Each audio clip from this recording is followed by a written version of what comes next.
విదేశాల్లో ఉన్నత విద్యను చదువుకోవాలని అనుకుంటున్నారా? అయితే వెంటనే ఫ్లైగ్రాడ్ ఓవర్సీస్ ఎడ్యుకేషన్ కన్సల్టెన్సీని సంప్రదించండి. మీ విదేశీ కలలను సాకారం చేసుకోండి. ఫ్లైగ్రాడ్. ఏం చేస్తాం? సొంత పార్టీలు ఉంటే ఏం చేస్తాం? కాలు చేతులు కొట్టుకోవాలి ఇళ్ళల్లో. ఏం చేస్తారు దానికి? ఇవన్న అదృష్టం ఎవరు గుంజుకుంటాడు? చెప్తే కదా రేవంత్ రెడ్డి వంతులో రాసి ఉంది అదృష్టం ముందు కాదు ఆ పేరు కొట్టేసుకున్నాడు. మరి దానికి మనం ఏం చేస్తాం? దానికి ఇప్పుడు నాకు నష్టలేదని చెప్పి గుంజుకుంటే వస్తుందా? నాకేమన్నా రాదు కదా అట్లా.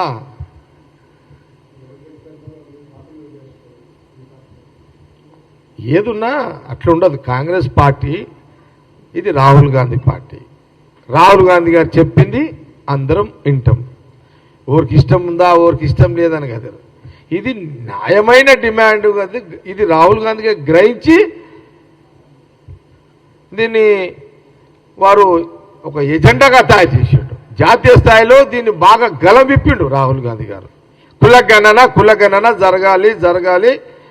140 కోట్ల జనాభా, సమస్త కుల మతాలలో కులగణన జరగాలి, జనాభా లెక్కల ప్రకారం బయటికి రావాలి అనేది వారి యొక్క అది కరెక్టే కదా అని ప్రధానమంత్రి మోడీ గారు అనుకున్నారు.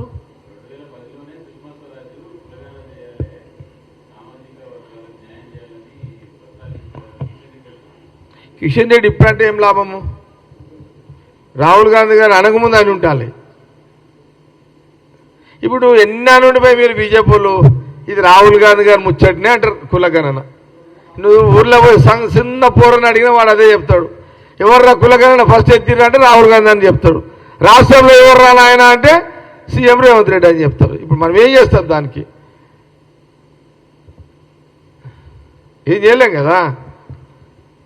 ఇక రాహుల్ గాంధీ పేరు వచ్చింది, రేవంత్ రెడ్డి పేరు వచ్చిందంటే మరి మీరు హుషారు కాకుండా ఉంటారు. మళ్ళీ మీరు ముందే మీరు హుషారు లేక మమ్మల్ని అంటే ఏం లాభము?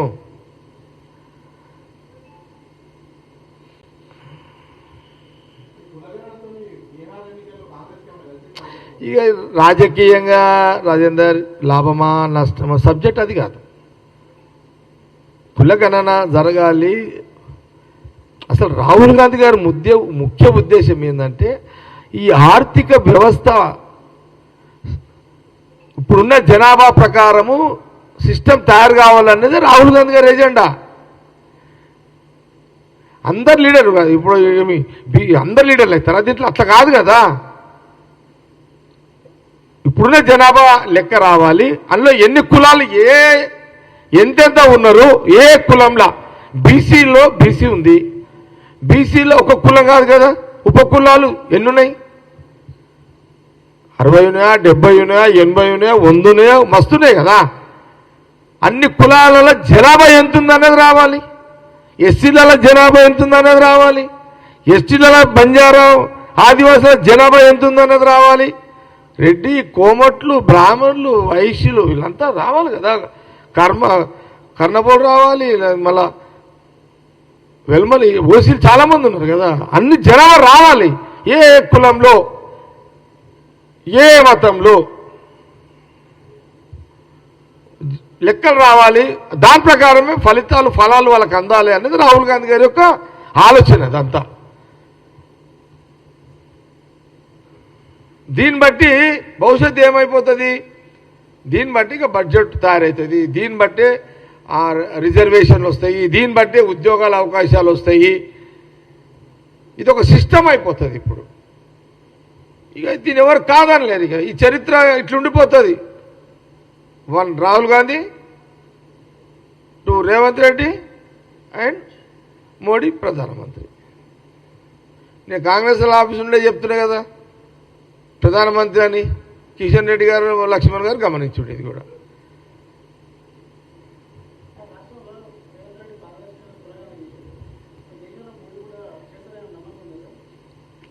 మనం అప్పుడే నెగిటివ్లోకి ఎందుకు పోదాం? కానీ క్యాబినెట్ నిన్నే కదా ప్రధానమంత్రి చేసింది. చేయాలని ఆయన కూడా చేసిండు కదా. ప్రధానమంత్రి కూడా ఏమి కాదు కదండి. క్యాబినెట్ చేసిండంటేనే ఎప్పుడైనా కేంద్రంలో ఒక నిర్ణయం తీసుకున్నాక అది ఖచ్చితంగా దాన్ని ఓ సిస్టమ్ ప్రకారమే అమలు అవుతుంటుంది. సిస్టమ్ అట్లుంటుంది కాబట్టి మనం ప్రతిదీ కూడా పొలిటికల్ యాంగిల్లో చూడొద్దు. మనం బీజేపీ ప్రధానమంత్రి బీజేపీ కదని ఆలోచన చేయొద్దు. కాకపోతే బీజేపీ నాయకత్వానికి లేని అవకాశం మాకు వచ్చిన నాయకత్వం అంటే ఫస్ట్ మాకు లేవనెత్తింది రాహుల్ గాంధీ గారు.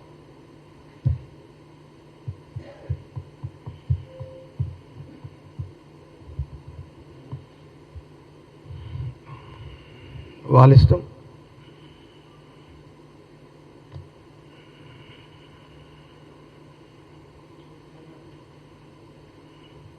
అయిపోయిందని చెప్పాలి కొచ్చెళ్ళు.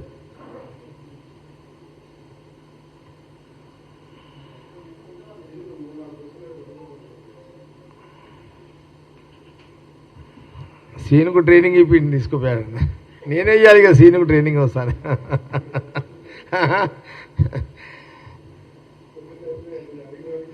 ఓకే అయిపోయిందా? No questions. Right, thank you.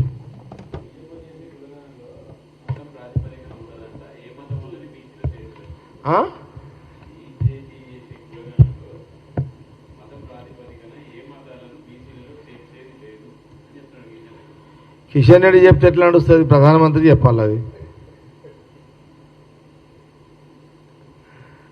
ఇదేమన్నా అంగడా? ఇదేమన్నా ఎవరు ఇష్టం ఉంటే వాళ్ళు మార్కెట్లో అమ్ముకోనిక కూరగాయలు. ప్రధానమంత్రి గారు స్వయంగా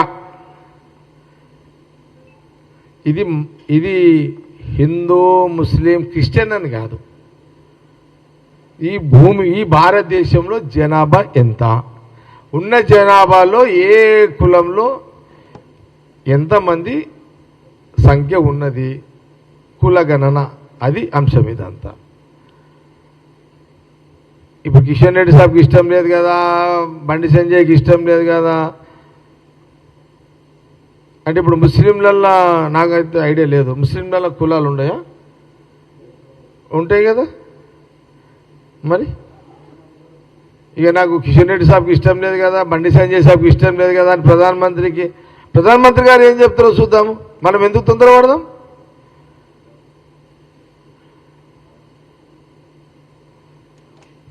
వీళ్ళంతా భారతదేశ పౌరులే కదా. హిందువులైనా ముస్లింలైనా క్రైస్తవులైనా భారతదేశ పౌరులే కదా. వాళ్ళ హక్కుదారులే కదా, వాళ్ళ ఓటు హక్కు ఉంది, హక్కుదారులే కదా వాళ్ళంతా ఈ భూమి బిడ్డలే కదా. హిందువులైనా ముస్లింలైనా క్రైస్తవులు సమస్త కులాలు అందరూ ఈ దేశ బిడ్డలే కదా.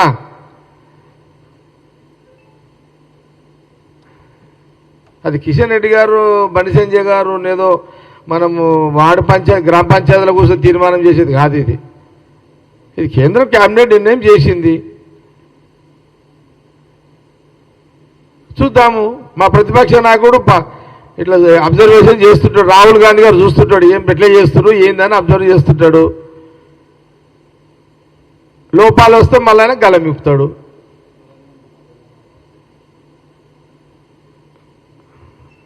కులగణన గలం ఎత్తినోడే దాన్ని కుల్లాసంగా చూస్తుంటాడు, దాన్ని అబ్జర్వ్ చేస్తుంటాడు రాహుల్ గాంధీ గారు. ఈడైతే కాంగ్రెస్ సీఎం ఉన్నాడా రేవంత్ రెడ్డి, ఏం ఫరక్ అయితే రానియాడు. ఈడ ఇంకా డౌట్ ఎందుకుంది మీకు? ఇంకా నేను చారీ డౌట్ ఉందా? అదే వాళ్ళ డౌటే. ఇంకా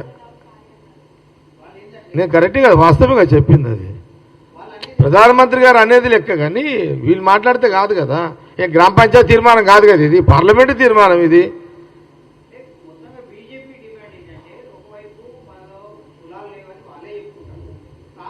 ఇక పొలిటికల్గా మస్తు మాట్లాడతారు సీను. పొలిటికల్గా మస్తు మాట్లాడతారు. ఇక మన ప్రతిదీ పొలిటికల్ కింద చూడొద్దు. ఇది కులగణన పొలిటికల్ కింద చూడొద్దు ఇప్పుడు ఇదంతా.